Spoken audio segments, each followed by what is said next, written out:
जय जिनेन्द्र बंधुओं, लीजिए आपके सामने प्रस्तुत है गुरु माँ विज्ञानमती माता जी का एक और संस्मरण जो उनके जीवन दर्शन को दिखाता है। इस संस्मरण का नाम है गर्मी मन को लगती है। गर्मी मन को लगती है। प्रसंग राजस्थान प्रांत का है।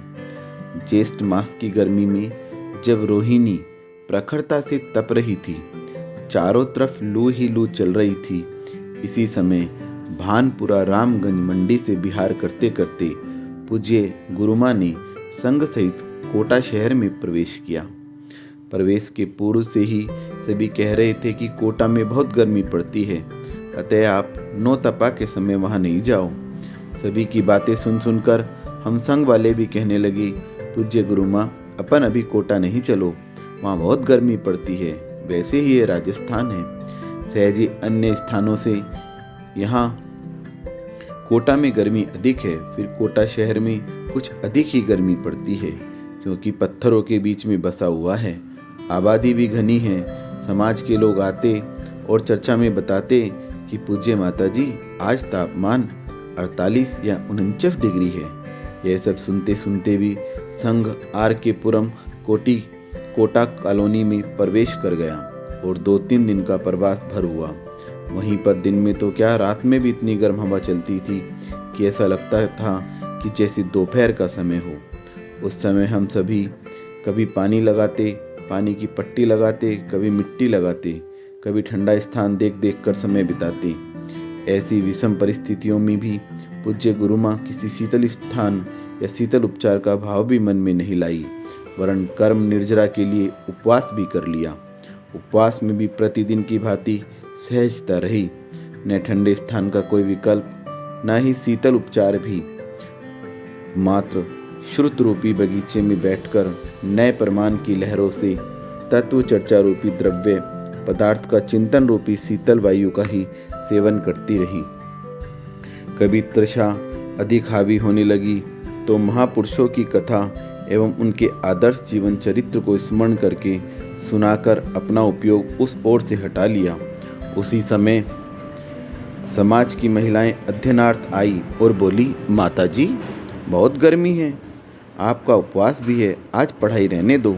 तब पूज्यारिका श्री ने कहा, अरे न कोटा में गर्मी है, न आग में गर्मी है, न राजस्थान में गर्मी है, न मारवाड़ में गर्मी है, न मंदिर में गर्मी है, न संत भवन में गर्मी है, गर्मी तो अपने मन में है।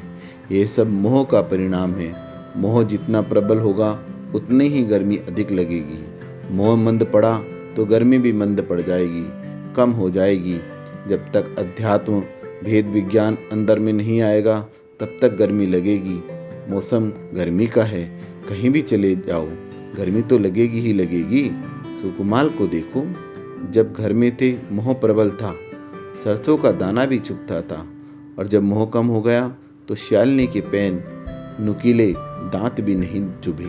इसीलिए गर्मी है नहीं कहो, ऐसा कहने से असाता बनती है, मन कमजोर होता है, आत्मा शिथिल पड़ जाती है, मोक्ष मार्ग में उत्साह कम होता है। बल्कि ये सोचो कि गर्मी आई है तो जाएगी, सर्दी आई है तो जाएगी, क्योंकि ऋतु फिर आती हैं, समय का परिवर्तन हो रहा है। अपने अपने परिणामों को संभाल कर रखो। मौसम की भांति परिणाम को परिवर्तित नहीं करो। समय मूल्यवान है, उसे व्यर्थ नहीं जाने दो। जो समय व्यर्थ हो गया उसे आप और हम स्वर्ग की संपदा देकर भी नहीं खरीद सकते।